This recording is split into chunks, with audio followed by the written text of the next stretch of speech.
Nah, kemudian kia dong naksa hiệp vợ xích mà là còn vợ xích tập gồm riêng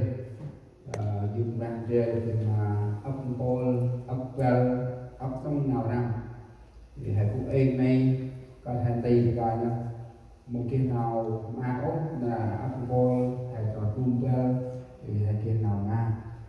thì coi đông hè thực riêng dương nào đang ngơi cực tình rắc cầm nào đang ngồi học cơm chỉ tập cơ này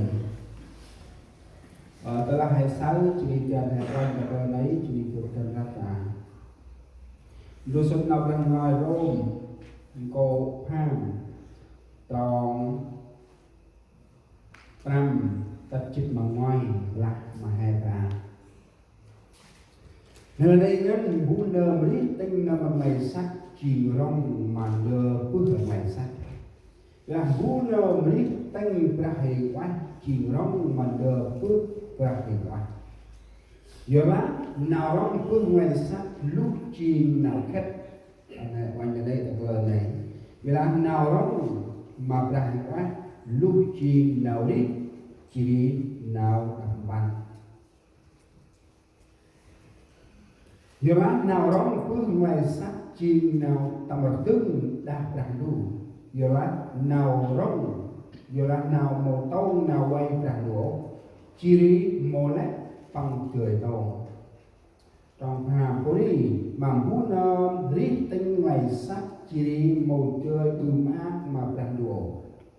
vì mà khăn may telah play berakhir wah beradu helane kuk tam khăn may chỉ màu nít tinh này sắc ô dia là tinh berakhir wah dan guna màu kia berakhir wah berakhir ô chỉ nơi này màu chìm đơ bằng quanh nhau tầm thường và ông luôn lên về đấy cái tròn chip bởi đó là prakrit khúc tâm khăn may chỉ riêng ngoài sắc khép mà nào tí chỉ riêng mà huyên prakrit sóc tương nào song sang đó là prakrit quá nơm bư ăn prakrit Giêsu trực lý tài chí phương phùng khép chỉ riêng khúc tâm khăn may chỉ riêng nơm bư ăn prakrit Giêsu trực lý chỉ đi tai ăn tạ phương phùng khét bước ra hình oai băng mà cúc tâm khăn may ăn sắc chân lào khét khăn may ai chìm chừng đi thì hai đặt tròn tròn thì cực chân đặt lo tả khăn may mù kích thẹn phùng hai chìm nghĩ bác mà đặt đủ chỉ đi ra hình oai đặt đủ cúc tâm khăn may ra còn vai tìm nào ngoài về khăn may một kít thẹn được các mà brandu ciri prahenwa brandu ku tam khăn may rằng là bên này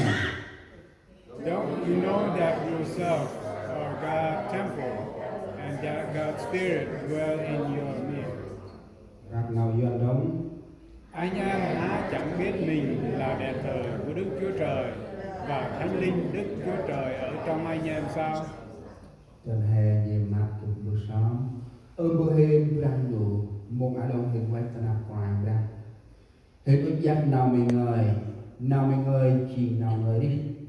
ta là hình dắt ta ní mà sóc tương hình là kia nào đi nhá nào mình ngơi chỉ nào người khoai nào mình ngơi chỉ nào thì là đi khoai mà các con một phùng con có nuôi tôm một phùng con kề mà hình thì kết ra bằng là sóc tương cô khoai tròn kéo tầm nào người ai chừng đưa xa tầm quên một phùng con đưa xa mà ngày sát kia ấp tiêu là hình xa ạch khét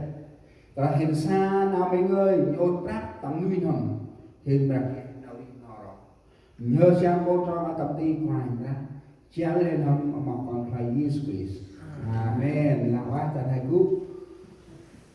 có đông chụp mà tầm này mà bạc lú trời tức rêu ti bác nào mà bạc đủ người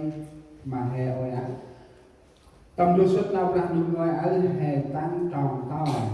trường chặt chi tạc lờ này cái đi xa quang hai qua nó bỏ tục ta là ơi nhà bậc cha kia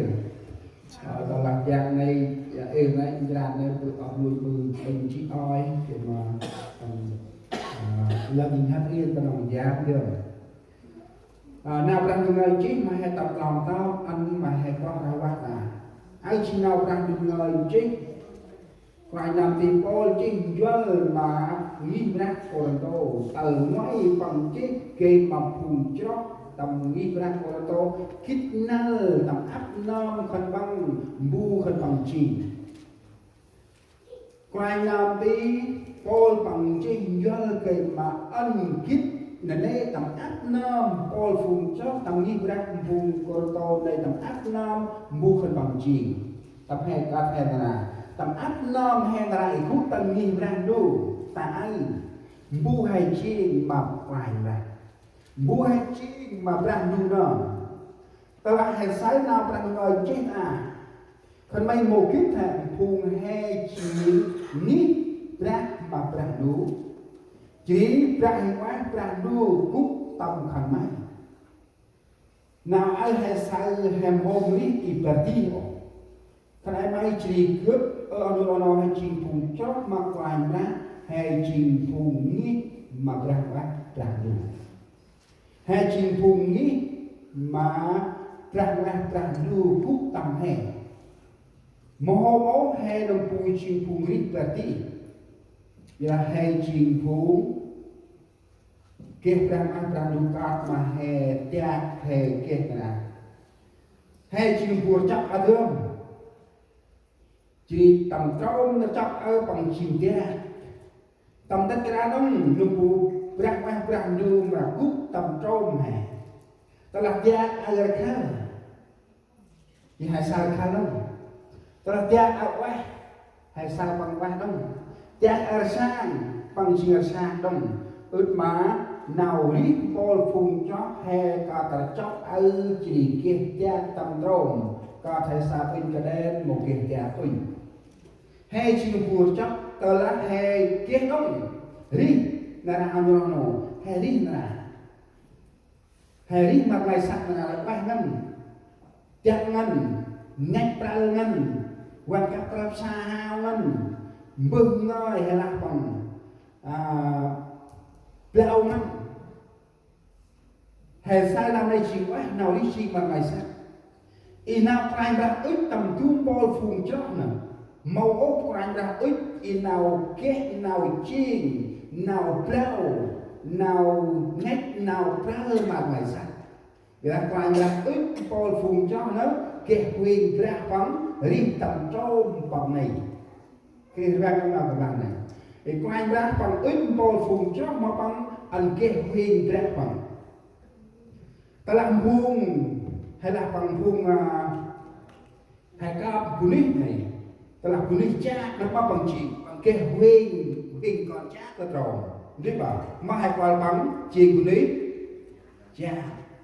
ta là chỉ bằng một cái ố huyền còn cha cũng tầm rồi này mà hay qua bằng chỉ punit nhanh chưa là hay ra tầm đông hay chỉ phùng chó mặc quanh ra anh hay cái huyền ra cũng tầm này là hay một cái huyền ra cúc tầm này hay chỉ quý tưởng tiền là đi tầm ra nó là ăn nổ ăn hay cái tên này mu hay chiên là ăn hay chiên nhít mà ra đủ chiên tóc ra ngoài cúc tóc ra ngoài lúc tóc ra ngoài lắc tóc ra ngoài ba cả phun nàyจะlàm nhít ra này áp nôm nổ áp nôm tầm phun chót tầm nhít ra đấy ta là khăn bằng rí phun cho rí tầm ra hay quá mong bằng gì bốc nào hay đây rồi à phun cho rí tầm ra hay quá chiên phun cho quanh mà tay hay sao rồi xuất cảm hòm mòn phun gói nào rồi xuất cảm hòm mòn gồm ra trong con chim mà gà các con chim con phun cho rí kêu ra quá thành bằng nhồi prap nào rằng người phun cho kế ra rí tâm ra qua thành bằng nhồi nào rằng Ibu nào hẹn đi nà chuyên phùng cho lý tâm ra ngoài tâm nào như này tín đồ sống trong thánh linh không phải sống ngoài thánh linh. Anh hãy kết cái này phùng cho lý tâm ra ngoài mỗi chuyên phùng cho lý và đi ra quyền ngoài